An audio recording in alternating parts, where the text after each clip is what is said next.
G'day guys, ChampChong here at E3 thanks to Samsung and GameSpot. Now, I'm here at the Xbox conference, about to kick off, but last night we had the Bethesda showcase and it was incredible. My two highlights have to be Fallout 4 and Doom, clearly. Now, Doom had its new snap map thing where you can create your own like entire game modes, all that stuff.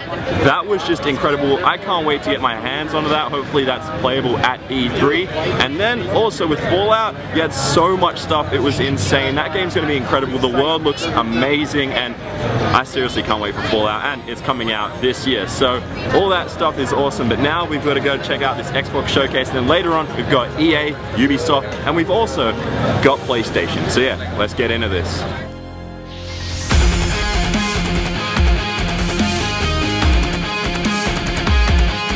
So the Xbox conference is over and it was truly amazing. Seriously, we had some mind-blowing moments towards the end with the HoloLens stuff, but let's get to the highlights of the show, because first off, they revealed backwards compatibility is coming to the Xbox One, and you'll be able to play those 360 games that you always love, such as GTA 4, Black Ops 2, COD 4. No matter what game you owned on the Xbox 360, you'll now be able to get it for free on the Xbox One. That's if you owned it. Now, you can go and grab those games if you didn't get a chance to play them on the 360, and they will cost some certain price, whatever it is, on the Xbox Live service. Now, moving to an actual game that's on the Xbox One that they revealed even more of is Halo 5 Guardians. That game looks amazing. We're going to see more of it at E3, so I'm not going to get into it too much right now. I'll actually probably get some hands-on in a couple of days from now, so yeah. But now, let's get on to some tech, because, well.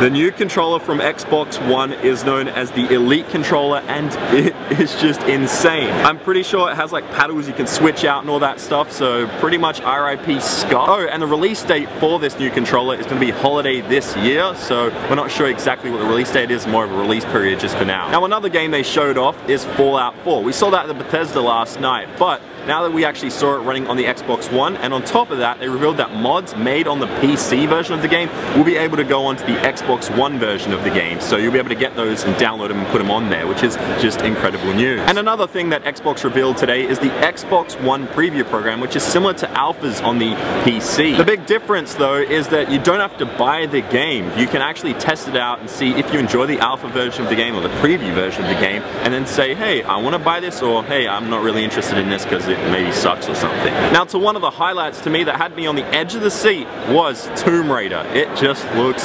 seriously insane. The actual world had me like fearing for Lara's life. I was like, holy crap, what's gonna happen next? Because it just kept getting more and more epic. Like, she'd get past a certain part of the map and then all of a sudden, oh, there's an avalanche coming. Seriously, that was amazing. I can't wait for that game. But something I truly can't wait for is what they announced today, HoloLens. And wow, we've seen it before, just little bits here and there, but when they showed it off with Minecraft, everyone was just like, my mind is blown, because that game just looks, now we totally understand why they actually bought Mojang, and yeah, $3 billion I think it was, right? Yeah, something like that they paid for, Microsoft did, and it makes sense because now they've got HoloLens, Minecraft. I can't wait to see what other games they actually have with HoloLens, and it's going to be a truly amazing experience. Hopefully they show it off at E3 on the show floor. But now to one of their final announcements of today's show, Gears of War. Yep, they announced a couple of Gears of War titles, and the first one they showed off was the original Gears, which is now remastered and which is now known as the Ultimate Edition. It'll be running at 60 frames per second multiplayer, which is awesome news.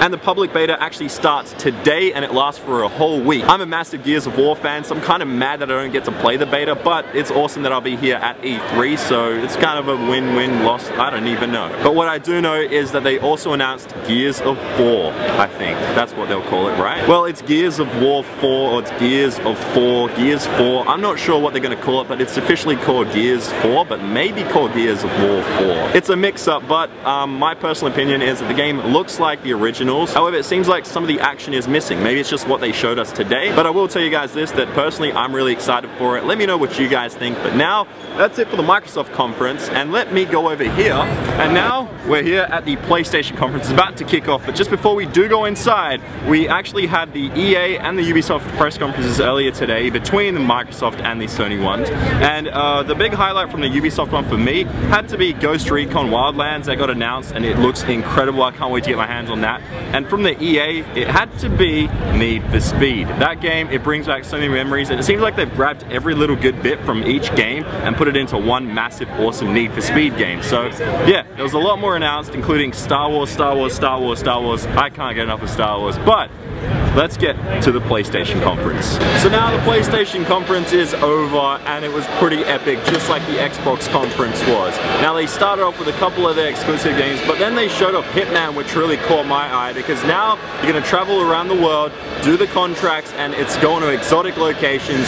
It looks incredible. Now one of the things they noted was that you get exclusive content on the PlayStation 4, and if you get the pre-order on the PlayStation 4, you get an exclusive beta, which is awesome. Moving away from Hitman into a game that just takes your breath away, it's No Man's Sky. Everyone went nuts in the audience for this because it was an extremely massive universe shown to us, and we just couldn't really comprehend what the hell was going on. And then it kind of hit me in the head, like maybe it's self-serving worlds like Minecraft. It just creates itself, because when he pulled away and we saw that universe, I was just like, wait, what? Like, how is this even possible? There's still no release date for it. Maybe we'll find out soon at Gamescom, but yeah, it's No Man's Sky. It looks incredible. I can't wait to get my hands on that game and explore everything. Now moving on to another game that just, well, kind of brings back a lot of memories for a lot of gamers. Final Fantasy VII, the remake. Yep, it's being remade, and everyone went completely nuts here. We didn't know exactly what it was at first. I was like, could it maybe be Siphon Filter or something making a return? I don't know, but then it turned out to be Final Fantasy VII, and yeah, as I said, everyone went nuts. Still not too much information about it, but we'll find out more in the coming weeks. And quickly moving away from the software, all the games and everything, to Project Morpheus and some hardware stuff. It was briefly shown off and we got some information about it, but not too much. What we do know is that it will be available on the show floor, and we'll be able to actually experience Project Morpheus, just like maybe we did last year. Anyway, back to the software side of things. Black Ops 3 was shown off, and well, it looks like the partnership with Xbox and Activision has come to an end, and now we're seeing stuff with PlayStation and Activision, which is incredible news. That basically means that the map packs are now first on PlayStation, and the beta is first on PlayStation in August. So yeah, Black Ops 3 now got that exclusive deal with PlayStation over Xbox, which is pretty interesting right there. But now let's get to the final bit of news coming from PlayStation, and it was a gameplay reveal of Uncharted, and the game looks stunning. They had a bit of a hiccup with the gameplay in that they had to restart it, but what we did see is that Nathan Drake seems to be a lot more vicious now. Maybe it's because it's his final game. And on top of that, we also got to see a lot of the world, or that part of the world that was set in that part of the game.